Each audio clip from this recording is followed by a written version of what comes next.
Esta ley de educación nacional es buena porque fija taxativamente la responsabilidad del Estado.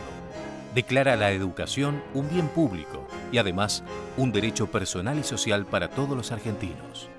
Senadora Amanda Isidori, 2006. Ahora, hubo temas que se debatieron y se consultaron con diferentes sectores. ¿Se puede decir que esta ley de educación nacional fue la más debatida? Probablemente. Nosotros calculamos 4 millones de personas que participaron en la discusión de la ley. Lo calculamos sumando simplemente lo que en las jornadas de cada escuela. Nosotros 2 días dedicamos de clase a este debate, es decir, donde los alumnos, los docentes y los padres se reunían a discutir en todas las escuelas, 2 días sin clases dedicados específicamente a esto. Pero después, no sé si te acordás, hicimos una encuesta muy grande en todos los diarios, que lo hicieron voluntariamente. Los diarios incorporaron 2 páginas con estos temas. Bueno, debe ser obligatoria la secundaria, hay que incorporar obligatoriamente una segunda lengua, hay que incorporar las nuevas tecnologías, hay que renovar los contenidos periódicamente. Se tomaron grandes temas y la gente opinó. Y lo que refleja el libro, la verdad que es un libro largo en el sentido de que tiene mucha documentación también, no solo texto, es cómo fue nuestra primera propuesta de proyecto, cómo se modificó después de la primera jornada y después cómo quedó. Habría que ver qué aportes hubo y por supuesto si se incluyeron, porque se consultó a profesionales, se consultó a sindicatos, a los pueblos originarios. Sí, ahí está en el libro relatado. Hubo en este Congreso, por ejemplo, el Senado lo votó casi por unanimidad.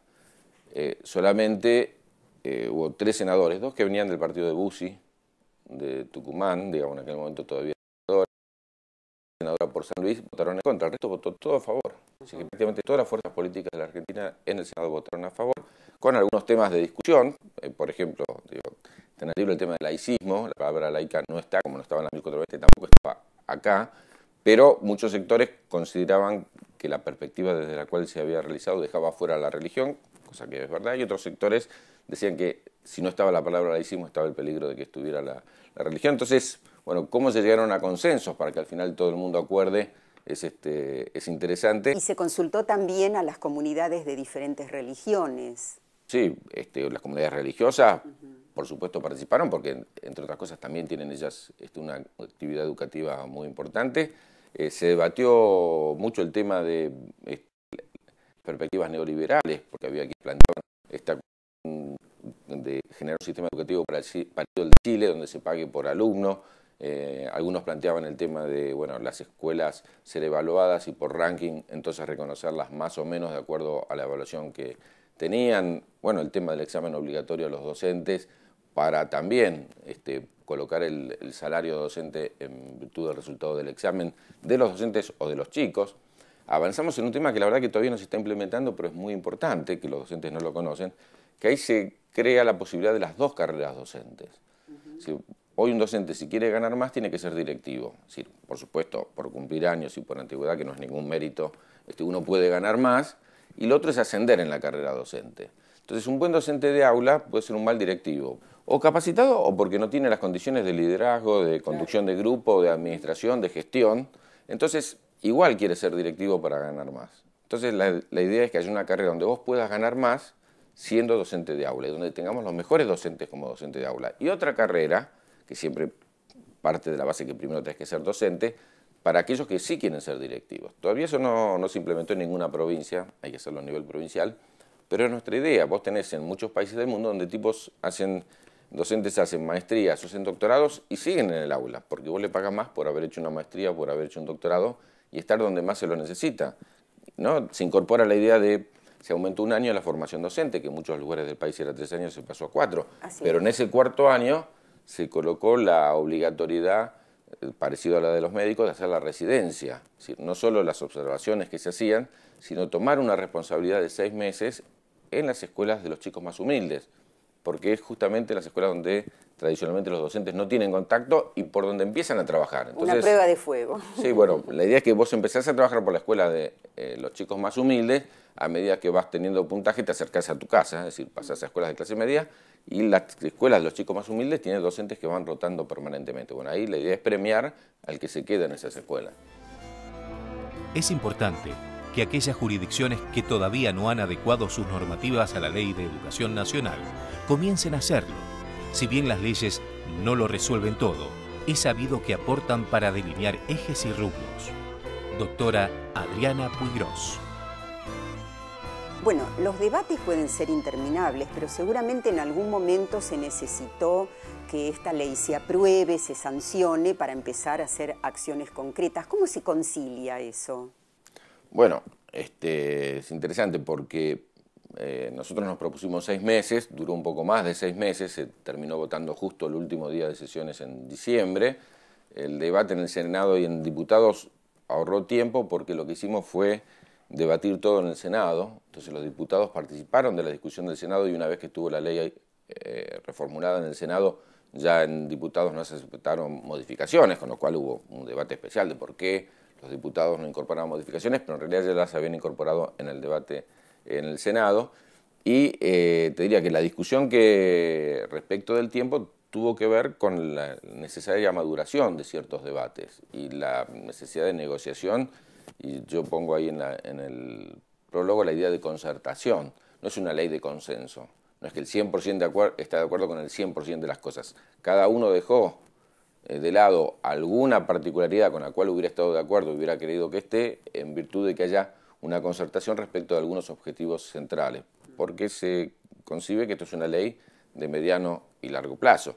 Es una ley que toma temas distintos, por ejemplo, en esta ley se crea por ley el Canal Encuentro. Sí. El Canal Encuentro lo habíamos creado por decreto y con una normativa rápida, digamos, en la ley, y ahora ya cual. Es ley, no se va a poder sacar nunca el Canal Encuentro, salvo que se reformule la ley. Se plantean temas como, vos decías, el tema de los pueblos originarios.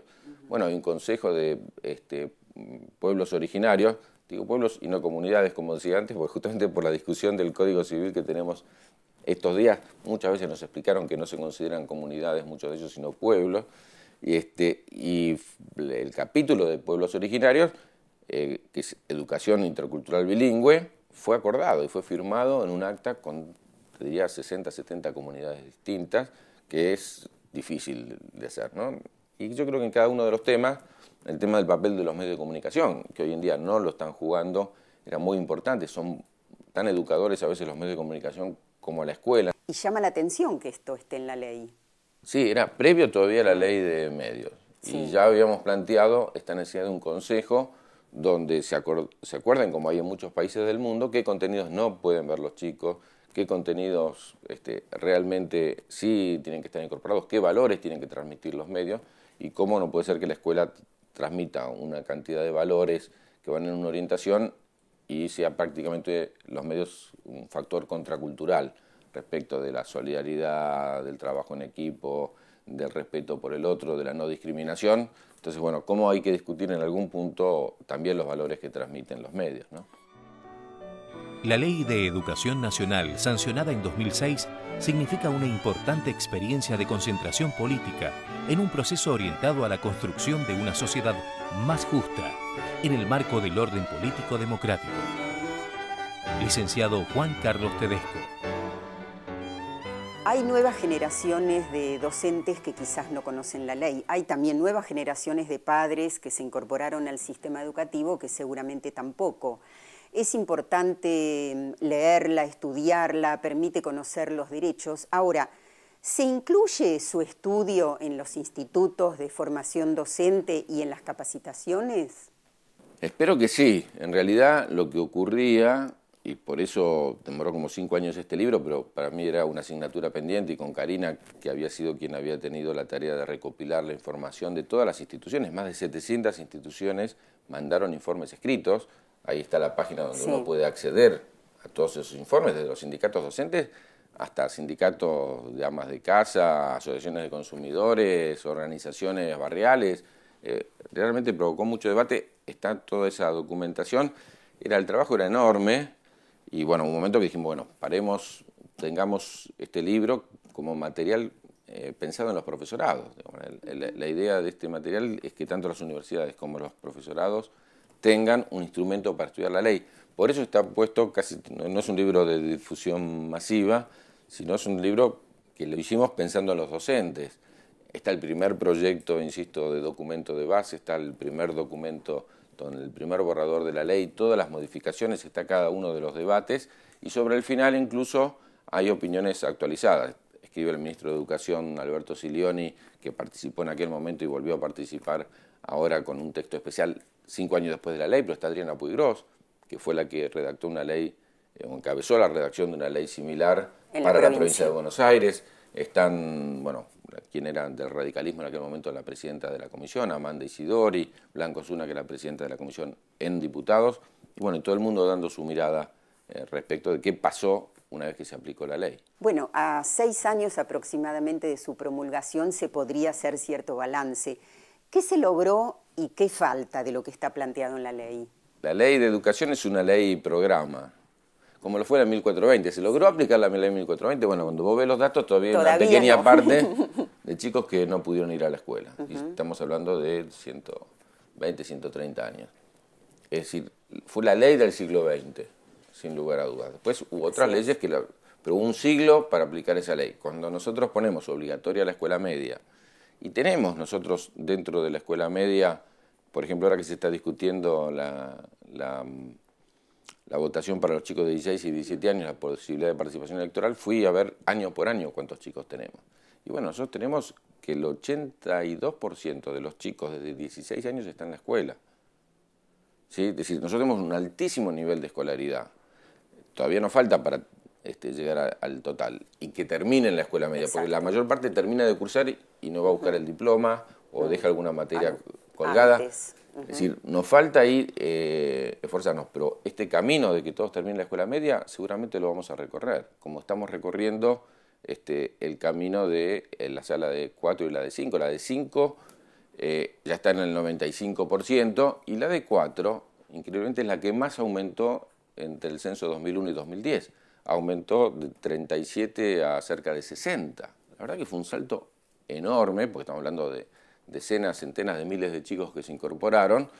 Así que la ley marca orientaciones para dónde caminar. Bueno, reformuló los planes de estudios, creó el Instituto Nacional de Formación Docente, porque nosotros tenemos cerca de 1.300 lugares donde se forman los docentes y estaban muy dispersos y hacía falta centralizar.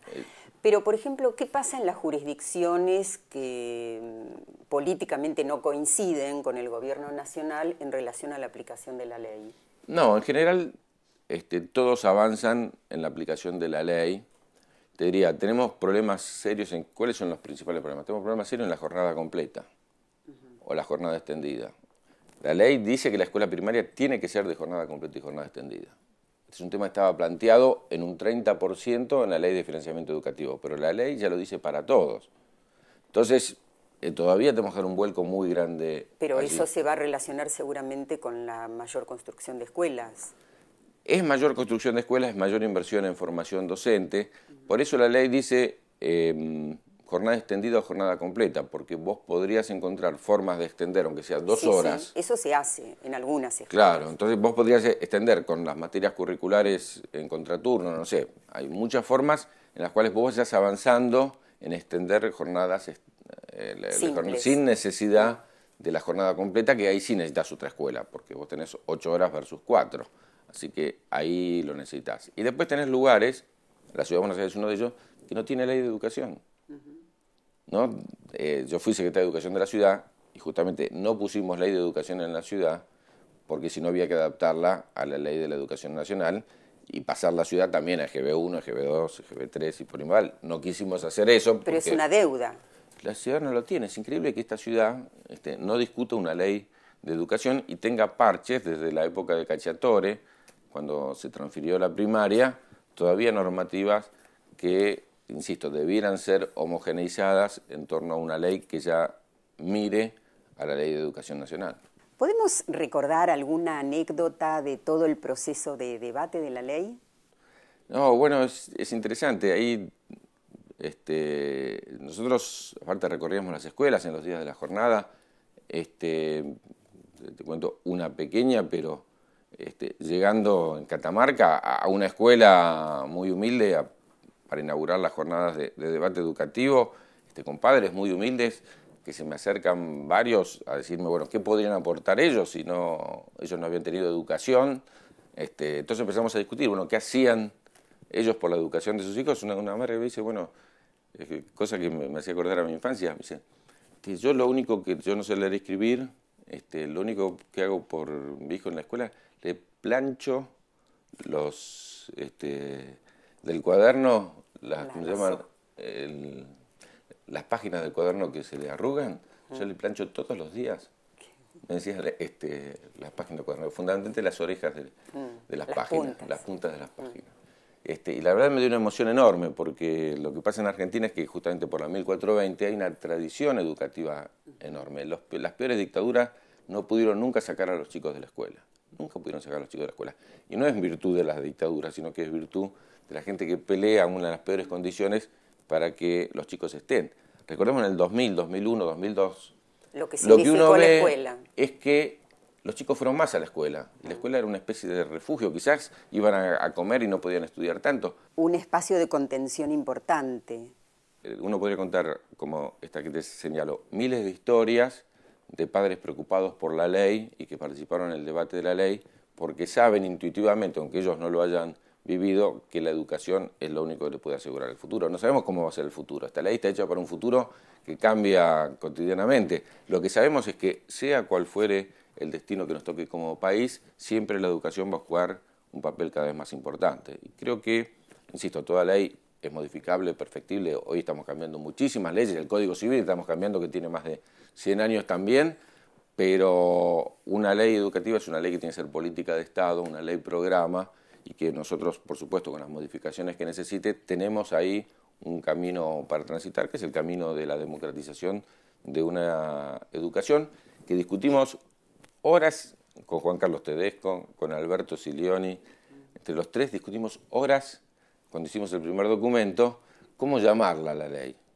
Es decir, cuál era el objetivo central, porque somos una ley para una sociedad democrática, una ley para una sociedad con crecimiento, una ley para una sociedad desarrollada, una ley para...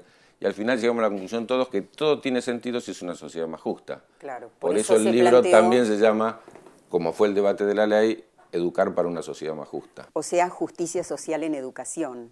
Exactamente, dos formas de plantear lo mismo. Tiene sentido la educación, uno puede hacer educación de calidad. Y podría haber sido una educación de calidad, pero si es para pocos no es de calidad.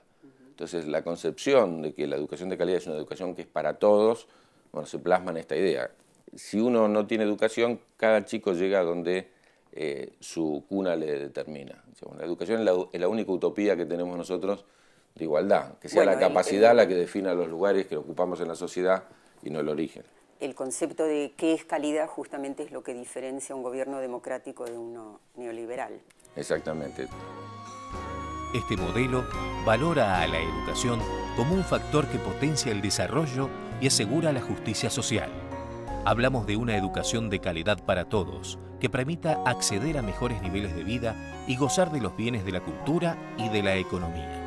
Una educación que permita recuperar el viejo sueño de la movilidad social ascendente.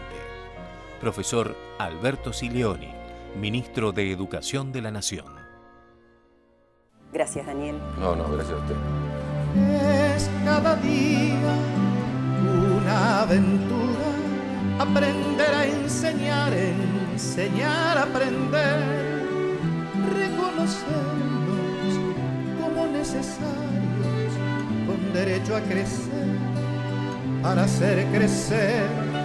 Que viva la escuela, que la escuela viva, que sea sostén, trampolín a la vida.